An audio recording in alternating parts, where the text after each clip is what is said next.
Today sa ating lahat, ito ngayon, magbibigay na naman tayo ng mga kaalaman sa pagmamanok. Ang pag-usapan natin ngayon ay tungkol sa gamot upang madaling gumaling ang sakit ng manok ninyo na mayroong flu, yung sipon or nilalagnat ang manok ninyo. Okay? So ito binigay lang sa atin ng friend natin. Okay? So i-try nyo lang ha. Dahil as what I said, yung mga ibinigay ko sa inyo ay yung Bactarid. Yung unang binigay ko sa inyo ay Bactarid yon.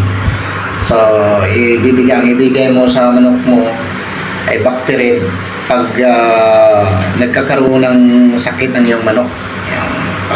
Pag matindi ang sakit ng iyong manok ay Bactarid yung gagamitin nyo.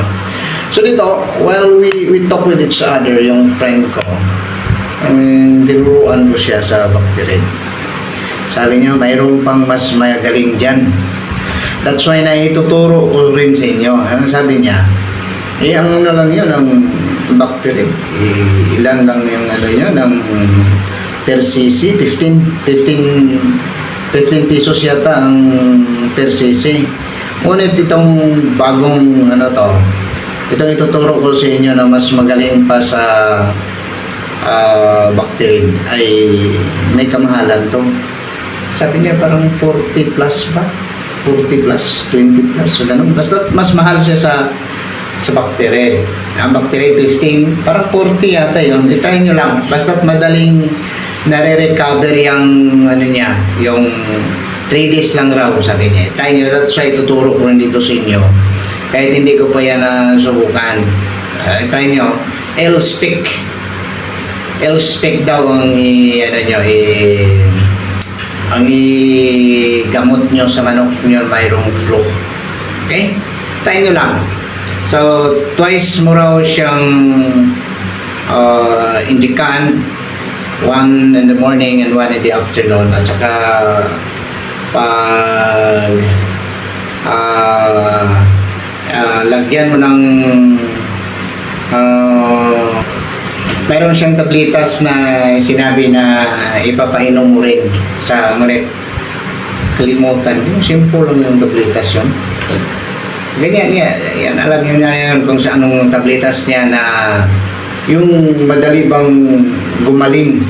Basta kalimutan ko, sasabihin ko lang sa inyo next time. So yun ang i-follow up mo. Binigyan mo ng L-Spec, papainumin nyo rin yan. Twice mo siyang pa-injika ng L-Spec. At saka, bibigyan mo ng gamot niya. Nakalimutan ko lang yung pangalan ng gamot. Yung tabletas. Try nyo lang ha. Ngunit, ang na-experience ko talaga upang sa lahat ng klaseng sakit ng manok ay yung Bactarid. Sa akin talaga yon. Yon ang i-recommend ko sa inyo, Bactarid.